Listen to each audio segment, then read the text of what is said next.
Você já se auto-sabotou? Vive em relacionamentos complicados? Segue entre tapas e beijos com a sua família? Já esteve perdido em algum momento na sua carreira? Você não está sozinho. Em Psicologia Sincera, eu, Ana Luísa, E eu, Ana Tereza, vamos comentar os mais diversos assuntos do nosso cotidiano, sempre com uma opinião sincera. pode ser que você se identifique ou não com as nossas análises e reflexões. Mas aí você vê se a carapuça serviu. E aí, gente, bem-vindos a mais um episódio de Psicologia Sincera. Hoje é a primeira terça-feira do mês, então isso significa que nós vamos ter um convidado. E normalmente a gente convida algum psicólogo, alguma psicóloga que sabe de algum tema que nem eu e a Ana Luísa podemos nos aprofundar muito. Vocês sabem que a gente fala sobre muita coisa aqui para vocês, mas tem algumas coisas que a gente sabe que são áreas de conhecimento que precisam de mais estudo e mais profundidade. Então é isso que a gente quer trazer aqui para vocês hoje. E hoje a gente escolheu o tema de sexualidade feminina. Vocês até chegaram a votar lá no nosso story no Instagram. Vocês queriam esse tema, que vocês tinham interesse. E a gente correu atrás e a gente chamou a Roberta. Ela é psicóloga pela FAMAT, gestalt terapeuta pelo CGT Sandra Salomão, pós-graduanda em psicomotricidade pela Cândido Mendes, pós-graduanda de terapia sexual pela Unisal, psicoterapeuta individual e grupo, palestrante e militante contra o racismo. Atua em consultório particular e é psicóloga do CGT Sandra Salomão. E, gente, Ana Luísa, Roberto, expliquem aí como surgiu o tema, por que esse tema aqui é importante, tem um episódio assim dedicado para isso. Então, a gente achou que seria interessante fazer um episódio em outubro, né, com algum tema relacionado a algo da mulher. E a gente pensou que sexualidade feminina poderia ser um tema interessante, né? Como a Ana Tereza falou, a gente colocou nos stories do Instagram, vocês votaram e a gente achou que seria um tema muito interessante para a gente trazer, principalmente por conta do tabu envolvido nesse tema, né? E vocês sabem muito bem como eu e a Ana Tereza gostamos, né, de falar de temas que às vezes as pessoas não falam, a gente às vezes trazer umas verdades aqui, ou as nossas verdades pelo menos, né? E a gente achou que seria muito interessante a gente tirar um pouquinho o véu desse tema de sexualidade e a gente entrar nele, né? Principalmente relacionado à sexualidade da mulher, que é pouco falada. E aí a gente chamou a Roberta, ela é psicóloga no instituto onde eu faço formação. Conheço ela de lá, conheço ela das redes sociais, adoro o trabalho dela e achei que seria interessante, então, chamar ela para falar um pouquinho pra gente no episódio. Olá, pessoal. Estou muito feliz por estar aqui, então agradeço o convite, Ana Luísa, Ana Tereza, e vamos que vamos nessa conversa e nessa troca gostosa. Roberta, eu tenho uma primeira pergunta assim para você, que eu acho que é uma pergunta super básica, mas precisa ser feita. O que você entende por sexualidade? Então, sexualidade, ela não tem uma definição única, assim, né? Não é algo absoluto. A sexualidade, ela é ligada a prazeres, só que muitas vezes as pessoas confundem sempre a prazer sexual. Pode ser diversos prazeres, como um cheiro, uma comida, ter um bichinho de estimação, né? Então a sexualidade, ela envolve, vamos dizer, resumindo, a vida. E agora, né, que você explicou pra gente que sexualidade está muito mais atrelada, né, ao prazer, eu também queria te perguntar por que a sexualidade feminina, em específico, é um grande tabu na nossa sociedade. Ela se tornou um grande tabu. A gente, uma vez, até trocou um pouquinho sobre isso, né? Devido a essa sociedade machista que a gente vive. Antigamente, quando começou a surgirem, vamos botar, as riquezas, com a criação de gado, com os ferros que eles foram achando, resolveram ter descendentes, pessoas para cuidar dos seus negócios. Esse peso ficou em cima da mulher. Então, as mulheres daquele período começaram a serem obrigadas a casar virgens. Por conta disso, né, desde o tempo lá de trás, e ferrou a nossa vida, ferrou com tudo. E hoje é um tabu porque a mulher que fala de sexo, que fala que gosta de sexo, é piranha, né, promíscua e por aí vai. Até quando eu estava estudando para esse episódio, eu vi uma frase que para mim fez muito sentido, assim, mas eu não sabia, na verdade, que até o final do século XIX as mulheres saudáveis eram as que não tinham desejos sexuais, né? Que esperava-se da mulher esse não prazer. Justamente, acho que por conta disso que você está falando, né, Roberta? Me parece que a sexualidade feminina, durante um tempo, né, foi entendida como algo inexistente mesmo, né? Por isso que você falou, porque a mulher era vista como reprodutora. E é isso, é o papel dela. Então, o matrimônio aí, né, fica como essa finalidade, né, essa reprodução humana a partir do matrimônio, né, que você falou. Acaba que é nosso papel e ficamos com isso. Tem até várias frases que eu já ouvi, até de várias pessoas falando que as nossas avós não sabiam o que era gozar. Várias pessoas falam isso, que talvez nem soubessem que podiam também. Infelizmente, isso é uma verdade até hoje, né? Muitas mulheres, até mesmo com conhecimento, muitas vezes não se permitem gozar, né? É como se fosse algo proibido ainda, né? Sendo que em alguns países, não sei se vocês já viram, já ouviram falar sobre isso, é tão proibido essa questão do prazer, né, da mulher, que eles mutilam a mulher, né? Eles tiram mesmo o clitóris para que ela não sinta prazer. Sim, a gente vê realmente, a gente fala de um contexto histórico, como se fosse uma coisa distante que nos trouxe até aqui, mas muitas coisas que pra gente, assim, até dependendo do país que a gente vive, são coisas absolutamente arcaicas, ou, não, mas isso é de muito tempo atrás. Não, essas coisas ainda existem, né? Em muitos lugares ainda existem mesmo. E foi que eu falei, né, de uma cliente minha, né, 5 anos namorando e não se permitia ter prazer, né? Ela nunca gozou, né? Nunca, melhor, não tinha gozado. Graças a Deus, ela conseguiu gozar. Foi entendido assim, porque, por exemplo, na vida dela, na casa dela, esse assunto é muito tabu. Ela não aprendeu o que era sexo, ela não aprendeu o que era prazer. Começou a aprender com esse namorado, mas mesmo assim com muita vergonha, assim, de eles terem relação só no escuro, ou então ela só tirava a parte de baixo, né? Muito mal permitia que ele fizesse um sexo oral, porque aprendeu que isso era sujo. São vários tabus e vários pesos, né, que colocam em cima da gente até hoje. E que bom que isso tem sido desconstruído, né? Sim, com certeza. E assim, só para quem tá ouvindo, né, e talvez essas ideias que a gente está falando, né, que a mulher pode ter prazer, isso tudo, né, que a gente precisa desconstruir isso tudo. Para quem tá ouvindo e ainda pensa, não, mas como que a gente chegou aqui hoje? Só para deixar mais claro, gente, que é o que a Roberta tá falando, assim, a vida sexual da mulher, no decorrer, assim, dos anos, né, da história, ficou atrelada a esses padrões, né, morais, éticos, muito pautados até pelos padrões cristãos, né, e patriarcais. Sim, acho que o peso também, acho que ficou muito maior, né, com a religião, né, porque tudo se torna pecado, né? Você transar antes do casamento, você se masturbar, sentir prazer, né, você sentir, ter o desejo, principalmente antes do casamento. Ou você ser casado e você ter o desejo, por exemplo, de você se autossatisfazer. É tudo muito, sabe, em cima da gente. A própria Eva, na história de Adão e Eva, né? Ela é considerada aí que ela transgrediu de certa forma porque comeu do fruto proibido. Gente, eu confesso que eu não conheço muito dessa história, mas, assim, não no sentido de muito a fundo, né? Porque eu não pratico a religião católica, mas, assim, a ideia é essa, né? Que a Eva fica com aquela imagem de que não, ela comeu fruto proibido por uma questão também de prazer, né? Ou, enfim, uma coisa muito... Fica esse lugar, né? Essa coisa realmente da mulher que sai desse lugar, talvez, de controle ou desse ideal, né? Que colocam pra gente. É impura, né?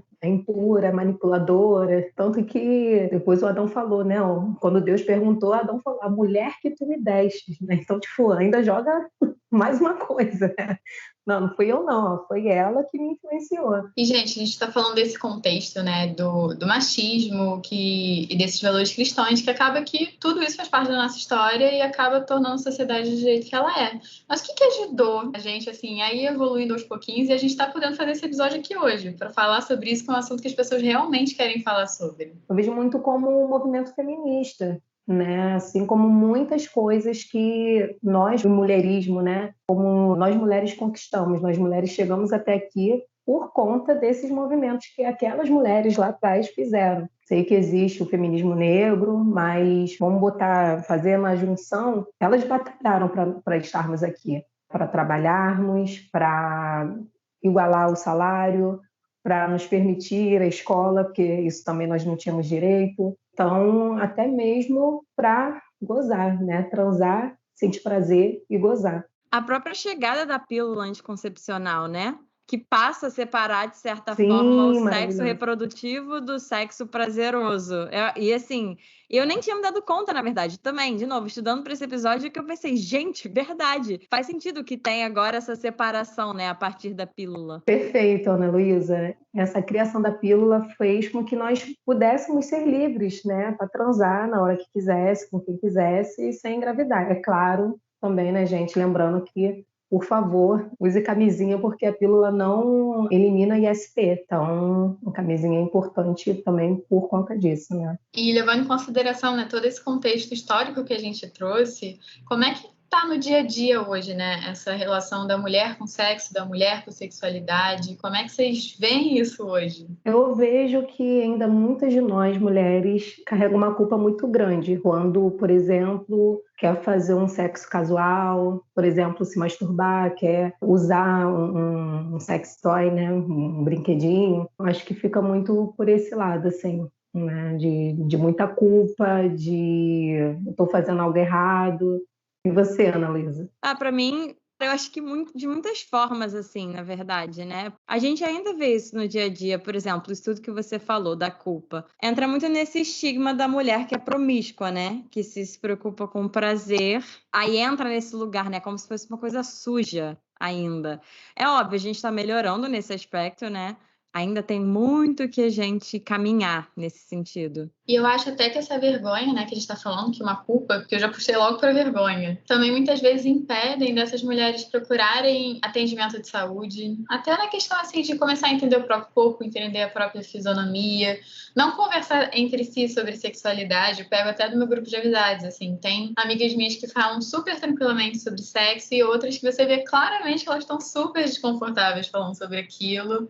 E que o simples fato de falar de sex toy, falar de brinquedos sexuais, já é algo assim que é tipo, não vamos falar sobre isso, não vamos por aí nesse assunto. E é muito interessante, porque trazendo isso que você falou, Ana Teresa, de vergonha, eu lembrei do episódio que a gente fez sobre emoções, né? Para o que servem nossas emoções. E teve uma hora que a gente falou da vergonha e eu compartilhei um dado que a Brené Brown, que é uma autora que fala muito de vergonha, né? Ela traz sobre vergonha. Às vezes, para quebrar isso, é falando sobre. E é muito interessante, porque aí eu tô trazendo, gente, meu caso pessoal, assim, que eu tinha várias questões em relação à sexualidade, assim, de vergonha mesmo de falar, muito a partir da minha criação. Acho que até você perguntou, Roberto, uma das coisas que eu acho que afeta nosso dia a dia hoje são as próprias conversas na família sobre sexo, né? De quando tem uma filha. Uhum. Que o foco é, tipo, na gravidez. Nada com prazer, absolutamente nada com até a própria segurança num sentido para além da gravidez. E ainda fica o foco na reprodução, na gravidez, né? Sim, a vergonha ela fica muito nesse lugar de inadequação. Ela e a culpa andam juntas, né, geralmente, né? Então, se eu tô com vergonha é porque eu tô fazendo algo errado, né, algo inadequado. E essa questão da gravidez é muito interessante porque é como, assim, você olha na rua e você olha para as pessoas, você não pensa, fulano transa, ciclano transa, Ana Luísa transa, Ana Teresa transa, Roberta transa. A gente não olha, mas agora quando vê uma mulher grávida, a gente sabe que de alguma forma teve alguma coisa ali. Tudo bem que hoje em dia, né, pelo avanço da ciência, tudo bem, pode ter uma inseminação, né, artificial, mas naturalmente as pessoas transam para engravidar. Então eu creio que seja muito por isso também, que geralmente é falado quando a mulher está grávida. Né? Sim, e aí voltando para essa questão da vergonha e assim da importância da fala, né, da gente falar, que é paradoxal, que a gente geralmente não fala sobre as coisas e as coisas que a gente sente vergonha, mas muitas vezes é falando e compartilhando e outras pessoas compartilhando que isso acaba sendo quebrado, né? E aí falando até da minha experiência pessoal, isso aconteceu porque era uma super questão. Eu não falava sobre isso com as minhas amigas, eu não tinha a menor busca, assim, até para conhecer meu corpo, para me conhecer, né? Assim, me conhecer enquanto mulher. E aí, quando eu boto mulher no sentido de uma relação comigo, com o meu corpo, com o prazer. E foi uma amiga minha, bastou uma amiga minha, assim, trazer isso, falar de forma super aberta sobre como era para ela. E ela super me instigou na época aí em sex shop. Basicamente assim, cara, qual é o problema de falar sobre isso, né? E é muito interessante, porque isso virou uma chave para mim de que eu acabei me tornando um pouco essa amiga, assim, de falar abertamente. A vergonha é muito interessante nesse sentido ligado à sexualidade, né? Porque às vezes eu vejo mulheres que têm até vergonha de falar a palavra transar, né? Ou falar qualquer coisa relacionada à própria sexualidade. É muito interessante. Sim, eu te ouvindo, né, você compartilhando a sua história, eu sou essa amiga que fala de sexo, né, que pergunta, e minhas amigas ficam, meu Deus, você nem pra isso, não sei o que, né? Mas eu fiquei pensando aqui, né? Porque um lado meu, no caso, o lado do meu pai, né? Eu sempre tive muito contato com esse mundo sexual, e o lado da minha mãe já foi muito repressor, por ela ser evangélica e tudo mais, então tudo era errado, tudo era pecado. E já o meu pai não, já tinha essa parte mais aberta. Então eu ficava, né, nesse meio, o que é certo, o que é errado. Eu lembro que eu perguntava para minha mãe, o que é sexo? O que é gozar? Quantos anos você perdeu a virgindade? Com quantos anos você perdeu a virgindade? E ela me deu um fora, assim, não é para falar sobre isso, que não sei o quê. Então, assim, nunca mais falei sobre isso com ela, né? Até hoje eu me sinto incomodada. E olha assim, eu falo de sexo para todo mundo, né? Sobre sexo para todo mundo. Mas agora com ela eu já não consigo, eu bloqueei, né? Total. Eu achei super legal que você compartilhou essa história, assim, que muitas vezes quando a gente é adolescente, a gente tem muita dúvida sobre sexo, que é a hora que a gente está desenvolvendo a nossa sexualidade, e acaba que, assim, a gente recorre para os nossos pais para perguntar qualquer coisa, mas sobre sexo a gente não pode. E a gente acaba sempre tendo que buscar esse apoio em amigos, em pessoas que são mais ou menos da nossa idade na época, né? E nem sempre tem todas as informações necessárias para poder orientar a gente. Então acaba que também é um movimento da geração mais nova e da geração mais velha também, porque dar esse apoio, esse suporte quando é adolescente, muitas vezes faz toda a diferença. Só que eu, pelo menos, fui criada por uma mãe que não deu suporte, e meu pai não deu suporte nenhum, assim. Assim que eu comecei a namorar, a primeira coisa que minha mãe falou pra mim foi: minha casa não é motel. Então, assim, já sabia que eu não poderia levar o meu namorado para dormir lá em casa, nem que seja assim, dormir, não precisa nem acontecer nada. Gente, eu não vou nem compartilhar as minhas histórias em relação a isso da minha casa, para não me expor aqui, enquanto psicóloga. Não, mas lá em casa era bem nesse naipe, assim, que a Ana Teresa tá compartilhando. E aí que eu acho que entra a questão do machismo também, né? Porque Ana Teresa eu sei que tem irmão, eu tenho irmãos, Roberta não sei, mas lá em casa era muito nítida a diferença entre o tratamento, assim, em relação à vida amorosa sexual dos meus irmãos homens e a minha. E é muito interessante que acaba caindo sempre nesse mesmo ciclo, né? De uma coisa meio velada, da gente não poder realmente nem só falar. É interessante porque a fala já traz uma coisa concreta. É como se a gente só pudesse ser mesmo, né? Um ser sexual, digamos assim. Sim, eu não tenho irmãos, eu sou filha única. Mas você falando isso, eu lembrei, né, das minhas amigas que têm irmãos, e o pai dá sempre camisinha para ele. Agora, para as meninas, você não pode fazer isso. Então, é muito mesmo sobre o machismo, né? Muito. E aí entra no que a gente estava falando desse ciclo vicioso, né? Porque é isso que a Ana Teresa falou.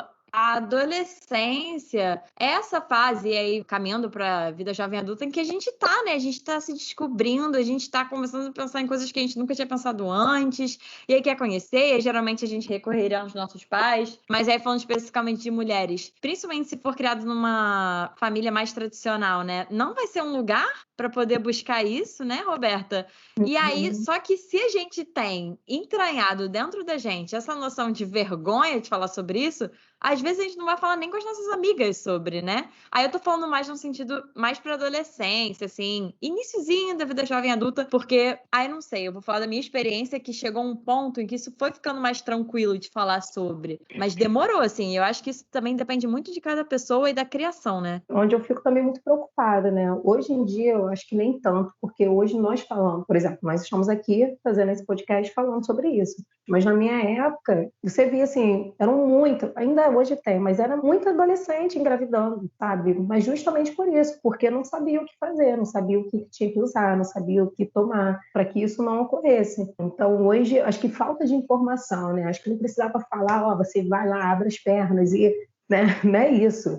Era só uma orientação, olha, você tem que usar camisinha, então vamos lá que eu vou te levar no ginecologista para ver o que você pode tomar. Enfim, acho que faltou isso, orientações. E até uma certa validação do próprio prazer, assim, da mulher, né? Porque acho que tem a questão da orientação em relação à saúde e segurança, mas volta para o que a gente começou falando. No nosso contexto histórico, nunca foi levado muito em consideração o nosso prazer, né? E aí que entra também, por exemplo, a questão da pornografia, que, num geral, não leva em consideração o nosso prazer. Então, mais uma vez, gente, para quem tá ouvindo, nossos ouvintes, é por isso que é importante a gente estar fazendo esse episódio, a gente falando sobre isso, pra gente trazer à luz, quando eu falo a gente, tô falando de mulheres, nosso prazer tem que ser levado em consideração, né? Parte, assim, da luta, até do próprio movimento feminista, e eu me incluo nisso, é lutar para que essas pautas sejam trazidas à tona, né? Para que seja levado em consideração. Mas se o mundo ainda está caminhando devagar, meu lugar aqui, assim, até enquanto militante, é falar para as pessoas buscarem, né? Para as mulheres buscarem isso.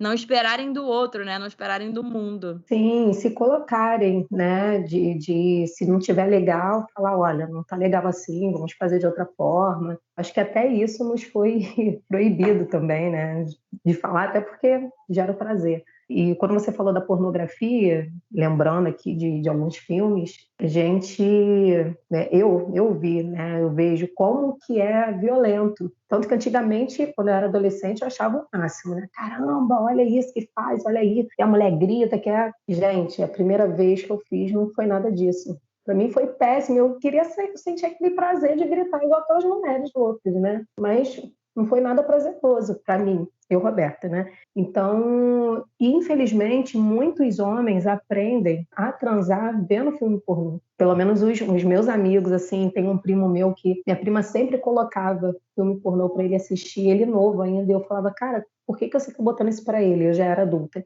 E ela falava, não, porque ele tem que aprender a ser homem, ele tem que aprender a comer. Eu falei, tá, mas ele não tá aprendendo nada, ele só tá aprendendo a ser violento. Porque nesses filmes é isso, o homem vai lá, mete, goza, aquelas mulheres ficam fingindo, né, um orgasmo, uma coisa assim do tipo, a ponto de botar soro, muitas vezes, dentro da vagina para mostrar aquele líquido que sai, e a gente fica nessa idealização que é tudo gostoso, tudo maravilhoso. Exatamente. Não, perfeito. E eu ia falar isso, né? Que você disse que você olhava e pensava, nossa, queria sentir isso e tal. E é interessante, porque é realmente uma ilusão, né? Porque eu não tenho dado certo, mas existem pesquisas que falam sobre isso. Mas, assim, a gente sabe que grande parte, se não, sei lá, todas ou praticamente todas aquelas mulheres ali não estão de fato sentindo, né? Prazer. A questão da pornografia realmente é muito complexa, né? E afeta muito a gente, porque aí falando, gente, numa relação sexual, heterossexual, né? Porque ainda entra nessas nuances, mas falando da heterossexualidade, é isso. A gente não é instigada a se conhecer e a se masturbar e a conhecer o que a gente gosta e o que a gente não gosta. O homem aprende pela pornografia, que é aquilo que nos dá prazer, mas na real não é. Então, assim, fica uma grande confusão onde ninguém entende, então, afinal, o que é isto desse prazer feminino que elas buscam. E não é complexo, né? Sim, e até para quebrar também, né? Essa coisa de sexo é pau e vulva, né? E vagina, enfim. Porque vai para além disso. Porque muitas vezes, nesses filmes pornôs, é muito isso, né? O cara que tem um pau grande, o cara que pega pelo cabelo e que faz, né? Acontece que vira a mulher de cabeça para baixo. Claro que essas coisas também são boas, né, gente? Mas vamos combinar que não é só isso. Vai para além. É um toque, é um cheiro, é um beijo, é o sexo oral. E eu achei super interessante você falar, né, que o sexo não é só penetração, porque acaba que a gente foca muito no sexo naquilo que acontece naquele momento do ato, tipo, que alguma coisa relacionada aos órgãos genitais. Você acha que o sexo vai para além disso? Sim, são as famosas preliminares. Não são somente o sexo oral, né, somente a masturbação, então aquele beijo caliente. Ele é uma mensagem, é um carinho que você dá no dia a dia para a pessoa, é um presentinho, né? Uma coisa, entre aspas, boba, né? Um chocolate, é o dizer um eu te amo, eu tô doido para te pegar, alguma coisa assim do tipo, né? Isso são as verdadeiras, né, preliminares. E o resto é tudo sexo, né? Que senão a gente não pode dizer, por exemplo, que as lésbicas transam, né? Porque elas se masturbam, fazem sexo oral e usam stories. Isso que você falou da questão dos preliminares, até fora do que eu aprendi, digamos assim, que são preliminares, porque realmente eu lembro que eu pensava muito, até nessa época adolescente, a gente começando, né, a ficar com pessoas, beijar, eventualmente transar, era muito isso. Primeiro que entra nesse papo de, você já perdeu a virgindade? E isso entrava muito nessa lógica da penetração, né? Porque, por exemplo, se eu só tivesse feito sexo oral, mas tivesse feito muito disso, eu ainda era virgem, teoricamente. Então é muito interessante, né? Porque quebra um pouco isso que a gente acha que é o sexo e a própria virgindade, né? Eu lembrei na época da faculdade que tinha umas meninas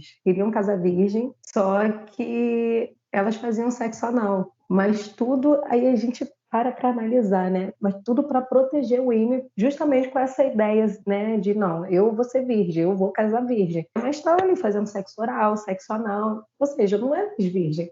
Então, essa ideia do ímã que abre as portas, né, literalmente, para essa perda da virgindade, é tão séria que elas começaram a fazer o sexo anal, mas com essa ideia de que ainda eram virgens. E junto disso que você estava falando da questão das preliminares, é muito interessante. Estudando para esse episódio, eu até cheguei a fazer, eu acho que o mesmo curso que você fez, Roberta, da Arusa, né? Sobre sexualidade e terapia sexual, que eu sou muito fã, inclusive, da Arusa. E eu tava vendo que existe um ciclo de resposta sexual feminina, né? Isso eu não conhecia. E eu achei muito interessante que, pelo visto, é dividido em 4 fases. E na fase do desejo, que é a primeira, né, desse ciclo, um dos fatores, digamos, que seria considerado como um estímulo, assim, para o desejo, até a própria intimidade e, assim, realmente esses estímulos de outras formas que a gente está acostumada, né? E eu achei muito interessante que isso já está vinculado ao desejo. Então, é até antes do próprio ato que isso já começa, né? Do toque, né? Antes do toque, antes do cheiro. É diferente do homem, né? Que o homem geralmente olha e muitas vezes ele deseja pelo olhar. Acho que a gente já deseja pelo ouvido, né? Como muitos dizem, né? Tem uma palavra, um carinho. Isso faz muita diferença para nós mulheres, né? Uma vez no Fantástico eu vi uma coisa muito interessante, que a mulher, o homem transa para se sentir bem, né? E a mulher, para transar, ela precisa estar bem, né? Então, até nisso, nós somos muito diferentes deles. E muitas vezes eles não conseguem entender isso. Sim, exatamente. Até porque outra coisa que eu tava vendo, e até falo da minha experiência pessoal também, é justamente, né, o quanto que às vezes não tá bem, afeta mesmo, né? E afeta até a própria fisiologia, o que é muito interessante quando a gente para pra pensar, né? E a gente tá falando aqui, né, das formas de a gente ter desejo e tudo mais, eu fiquei pensando também nas formas de a gente ter prazer, que a gente sabe que tem o orgasmo vaginal, o orgasmo clitoriano, e eu queria saber, assim, um pouco de vocês, assim, o que vocês têm a falar sobre esse assunto. Então, geralmente, nós mulheres sentimos mais prazer com o clitóris, né? Porque só ele tem 8.000 terminações nervosas. Então, por exemplo, falando agora de mim e da minha experiência, né? Esse tempo todo que eu transo, acho que se eu tive uns 6 orgasmos com penetração, foi muito. Sempre consigo gozar e ter orgasmo com a manipulação ali, né? Do clitóris, sendo sexo oral, sendo com a masturbação. Somente 25% das mulheres que conseguem ter orgasmo com penetração. Queria ser uma dessas 25, mas não sou, né? E lembrando também, gente, que isso é também muito importante falar, que o clitóris ele não é só aquele sininho que fica ali fora na vulva, não, né? Ele também é interno, né? Tem um ponto G ali, então, dependendo da posição que você faz, né, dependendo dos movimentos, tem como também você conseguir. Mas, como eu falei, né, é muito difícil. É mais fácil fora, porque ali naquele, eu chamo de sininho, que tem essas terminações nervosas, então fica muito mais fácil da gente chegar ao orgasmo. E para quem nunca teve um orgasmo, para as mulheres que estão ouvindo aqui do nosso podcast que nunca tiveram, como que você descreveria ou definiria, talvez, o orgasmo? O orgasmo, vamos dizer que é um terremoto que acontece no nosso corpo.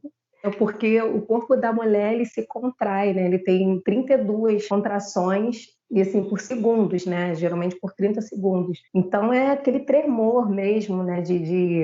Não sei, é uma coisa muito involuntária, muito incontrolável. E se você ainda não conseguiu atingir o orgasmo, verifique com o ginecologista, verifique com o terapeuta, porque muitas vezes pode ser algo de âmbito emocional ou de âmbito fisiológico mesmo, né, biológico. Ou então você com seu parceiro, sua parceria, na verdade, né, pode ser uma relação homem, com a sua parceria. E talvez você também se conhecer, né? Que muitas vezes falta o autoconhecimento, né, Ana Tereza e Ana Luísa? De muitas vezes, assim, não sei quanto a vocês, mas de uma mulher nunca ter pego um espelho e olhar a sua vulva, sabe? De abrir ali, de ver os lábios, de ver a entrada da vagina, de olhar o clitóris, né? Isso também é muito importante. É a partir dali se acariciar, ver onde você vai sentir mais ou menos prazer, o que gosta ou não, até para conversar depois com a parceria. Eu acho que aí que entra a questão que a gente estava falando da vergonha, né? E por isso que eu acho tão importante a gente falar sobre isso e as mulheres que estão ouvindo, né? Que talvez sintam mais essa vergonha. Eu entendo que não é uma coisa que acontece de uma vez para outra. E dependendo do nível disso também, acho que seria muito legal buscar uma terapia, né? A Roberta vai falar um pouco mais sobre isso depois. Realmente, essa questão do orgasmo entra muito aí, né? Assim, como é que a gente vai também instruir o outro, seja um homem, uma mulher ou quem for, se a gente não se conhece? Mas aí é que volta para a questão da vergonha. Mas muitas mulheres têm vergonha de até se tocarem, né? Se conhecerem. E acabam não fazendo isso. E o orgasmo é isso, né? Esse ápice de prazer. E tem vários benefícios, inclusive, que quando eu tava pesquisando, eu tava vendo, né? Que libera inúmeros hormônios, gente. Endorfina, que promove bem-estar. Dopamina, que promove prazer. Ocitocina, que melhora o humor e diminui a ansiedade. E a gente tem um público bem ansioso, né, Ana Tereza? Achei essa informação super válida aí para o público ansioso.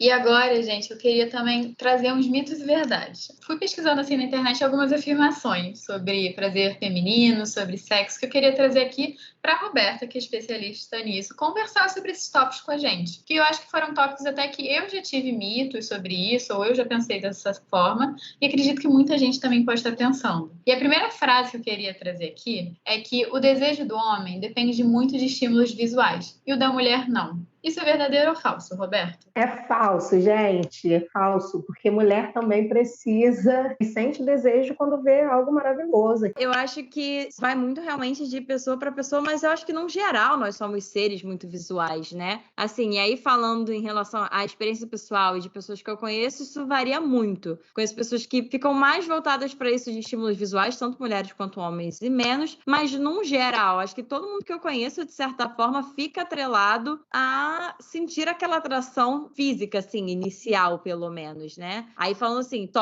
em relação a sexo, né? Porque aí entra outras questões depois, de relacionamento. Eu acho que é uma coisa mais geral mesmo. Da minha experiência também, eu diria que é mais geral, até porque eu, pelo menos, não me sentiria à vontade de, pelo menos, ter uma relação sexual com uma pessoa que eu não achasse atraente. Então, a pessoa tem que ter alguma coisa ali para chamar a minha atenção.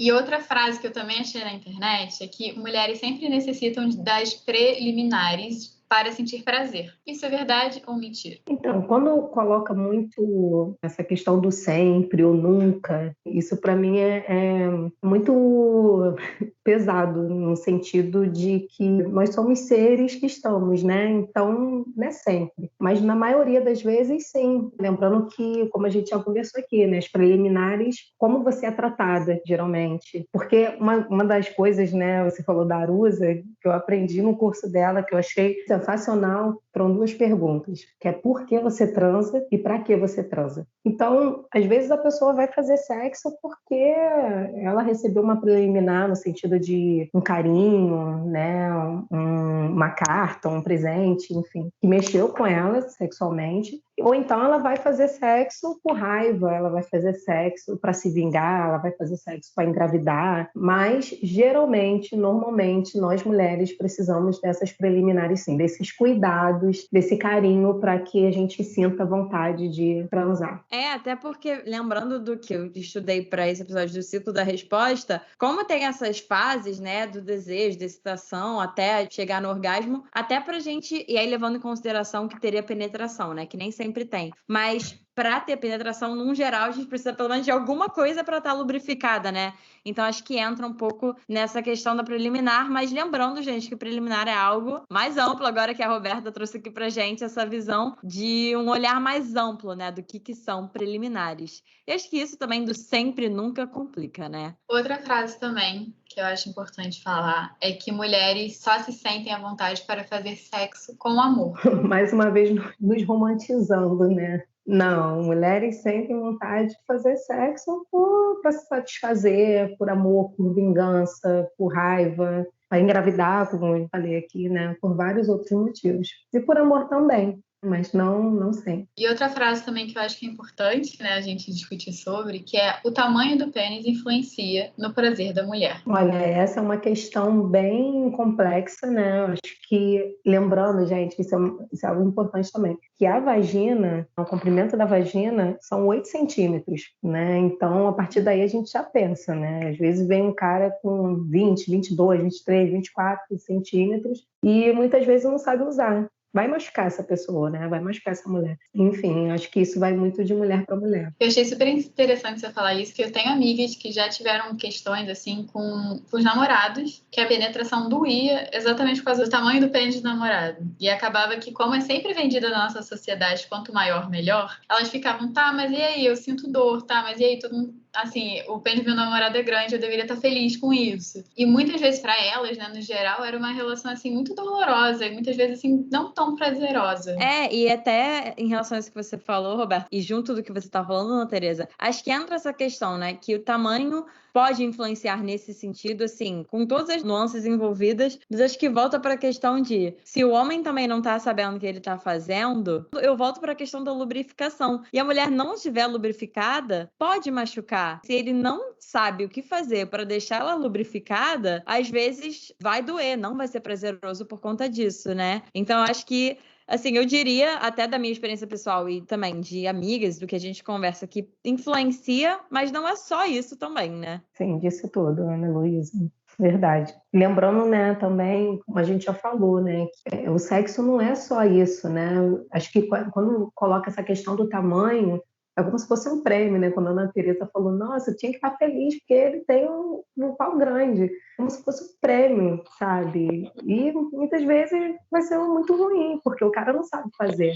Ou ele aprendeu a fazer, como a gente já falou também, né? Vendo um filme pornô que tem que chegar lá, meter e achar que tá sendo maravilhoso. Para ele talvez seja, né? Só lembrando, mais uma vez, falando para as mulheres, assim, como é importante nós nos colocarmos na hora do sexo. Se não tiver bom, cara, fale, não fique com vergonha. Porque senão o cara vai continuar fazendo as mesmas coisas e você vai continuar sem sentir prazer, sem gozar, né, e sem ter um orgasmo. Então, até falando em relação a isso que você falou, Roberta, e o que a Ana Teresa contou da história dela, e eu me dei conta que a gente não colocou isso no roteiro. Achei interessante que a gente deixou isso passar despercebido, mas eu não podia deixar de pontuar com isso que você falou, Roberta, da necessidade e importância da gente falar quando que não tá bom, por conta do fenômeno de fingir orgasmo, né? E o quanto que isso é muito prejudicial, assim, tanto até para a pessoa que tá com a gente, né, falando de uma relação heterossexual, do homem que tá com a gente, porque ele acaba entendendo que a gente tá gostando daquilo,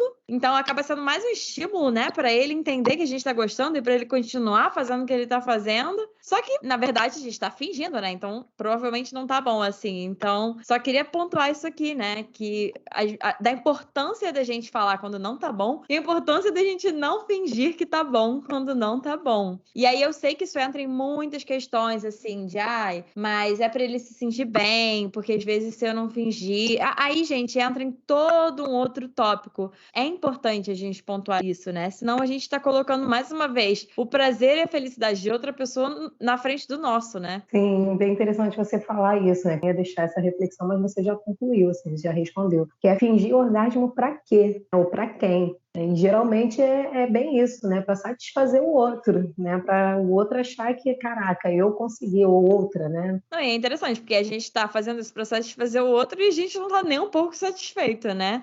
Assim, óbvio, gente, que é importante a satisfação da pessoa que tá com a gente. Só que, né? De ambos os lados. E aí, num geral, quando uma pessoa tá fingindo orgasmo, só a outra, né, tá satisfeita de alguma forma. E outra frase também que eu achei foi que as mulheres têm mais dificuldade em chegar ao orgasmo. Verdadeiro ou falso? Muito verdadeiro, isso aí é muito verdadeiro. A gente, inclusive, falou um pouquinho, né, sobre isso. Acho que por falta de conhecimento, né, de autoconhecimento, por vergonha, muitas vezes, como a gente entrou, né, a Ana Luísa trouxe agora esse assunto do fingimento, do fingir, fica fingindo e nunca vai estar bom, porque para o cara ou para a parceria vai estar maravilhoso e vai continuar fazendo aquilo ali. Então, realmente, isso aí é muito verdade. Eu fico me perguntando até que ponto a dificuldade, né, ou ter mais dificuldade em chegar ao orgasmo é de fato uma questão fisiológica, né, biológica, e o quanto que não acaba sendo meio que uma herança, assim, social que a gente vai recebendo, né, e que a gente sabe que mente, corpo, social, isso tudo tá eternamente se influenciando, né, então pode ser fisiológico, mas ao mesmo tempo, o quanto que isso não é essa herança social, e aí afeta o fisiológico e afeta o social, e aí a gente fica eternamente nesse ciclo também, né. Perfeito, Ana Luísa. É bem isso mesmo. Acho que está tudo interligado, né? E por isso que é tão importante a gente estar aqui falando sobre esse assunto. Para as mulheres que estão aqui começarem a desmistificar isso, né? Desconstruir isso. Essa ideia de que esse assunto é tabu. Nós podemos falar, nós podemos transar, nós podemos gozar, nós podemos sentir, né? Que isso faz parte da gente também. Nós precisamos e merecemos que venham mais orgasmos múltiplos. Maravilhosa. E eu acho que isso bate com a próxima frase que eu ia falar, que é: mulheres não têm tanto desejo sexual quanto homens. É mito, né, gente? Por favor. É um mito e eu acho que eles querem nos colocar nesse lugar mesmo, né? Eu acho que muitas vezes o que acontece, agora parando para refletir, até falando de mim agora, eu que sou mãe, não sei se vocês são mãe, muitas vezes o que acontece é o estresse, é o cansaço, enfim, as multitarefas. Mas agora, em relação que nós não temos mais desejo, isso aí, para mim, é mito. E você falou uma coisa muito interessante, né? Que é realmente, acho que eles querem, eles quem, né? O sistema patriarcal, gente, assim, esse sistema muito machista, eu acho que realmente é interessante que a gente fique nesse lugar de a gente não tem tanto desejo sexual. Tem uma psicóloga, a Manuela Xavier, eu já cheguei a comentar sobre ela aqui, e eu vou colocar o arroba dela, a gente pode colocar no final do episódio, ou lá no nosso Instagram, que ela fala muito sobre, assim, imagina a revolução sexual das mulheres, né? No sentido de, assim, se todas se apropriassem desse desejo sexual, da própria sexualidade, porque acaba que isso entra muito. Nada é único, né? Então não fica só a sexualidade reprimida. Muitas vezes isso acaba reprimindo outros aspectos, né? E aí fica um bando de mulher embotada sexualmente e também em muitos sentidos, e acaba que a gente perde um pouco esse poder mesmo que a gente tem, né? Assim, que a sexualidade acaba trazendo, não sei, agora eu tô falando também da minha experiência pessoal. Então, assim, eu acho que seria muito revolucionário a gente conseguir sair desse lugar que eu acho que querem que a gente fique mesmo, né? Porque aí agora falando de novo, quem, né? Falando agora dos homens no geral que detêm o poder,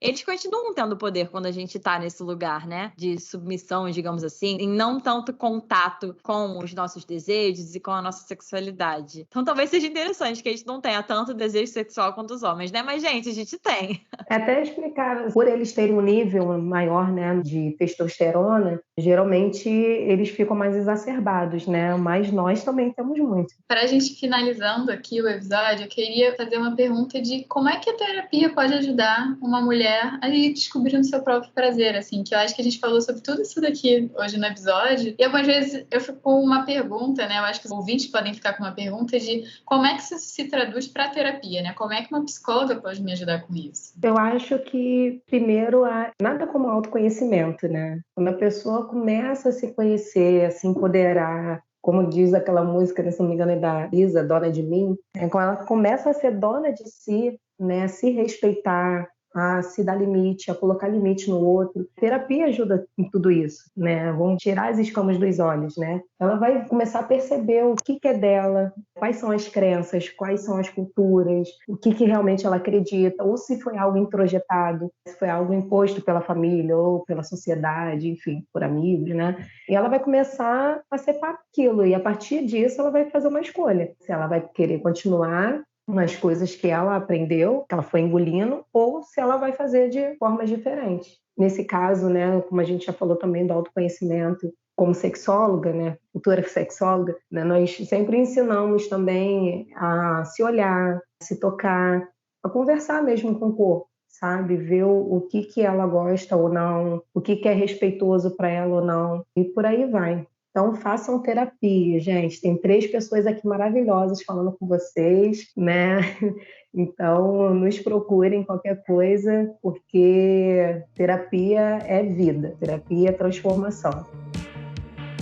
Queria agradecer muito a Roberta por ela estar aqui hoje gravando esse episódio com a gente, trazendo toda essa informação que ela trouxe, que eu acho que me ajudou muito a abrir minha cabeça em alguns aspectos. Espero que também tenha ajudado vocês a conhecer mais sobre sexualidade feminina. E se vocês quiserem comentar pra gente como é que foi o episódio, o que vocês acharam, vai lá no nosso arroba no Instagram, no podcast Psicologia Sincera, manda um DM pra gente, comenta na capinha do episódio que tá sempre no feed. Pode falar aí o que vocês acharam, a gente ama ouvir o feedback de vocês. E se vocês também quiserem saber o que eu tô fazendo acontecendo na minha vida profissional, vocês podem me achar no psi.anacavalcante. Vocês também podem achar a Ana Luísa no @psicóloga Ana Luísa Braz. E a Roberta, maravilhosa, nossa convidada. Onde é que eles podem te encontrar, Roberta? Me encontre no @psi_roberta_massot. MASSOT. Gente, eu quero falar aqui, se você é uma mulher preta, eu tenho um grupo terapêutico com a maravilhosa psicóloga Daiane de Souza. Então vai lá também, chame a gente, nos procurem, que tem sido um encontro muito potente, muito importante. Nós temos nos fortalecido, nós temos crescido bastante. Corre lá, comente também e compartilhem. Não só esse podcast, mas as nossas redes, compartilhem todas. Estejam conosco. E obrigada, meninas. Amei estar com vocês. E todos esses arrobas que a gente falou vão estar aqui na descrição do episódio para vocês clicarem e irem direto. Tanto da Roberta quanto o meu, o da Ana Luísa. E também os arrobas que a gente falou aqui ao longo do episódio. Tanto da Arusa quanto da Manuela também, para vocês conhecerem essas outras psicólogas. E, gente, é isso pro episódio de hoje. Lembrando mais uma vez, se vocês se identificaram com alguma questão que a gente trouxe, se vocês estão identificando alguma questão relacionada à sexualidade ou à vida sexual de vocês, ou relacionamento, não hesitem em procurar uma terapia sexual, né? Ou uma terapia num geral, né? Mas é bom que a terapeuta sexual provavelmente vai ter um pouquinho mais de informação ali pra te ajudar. E é isso. Um beijo e até a próxima.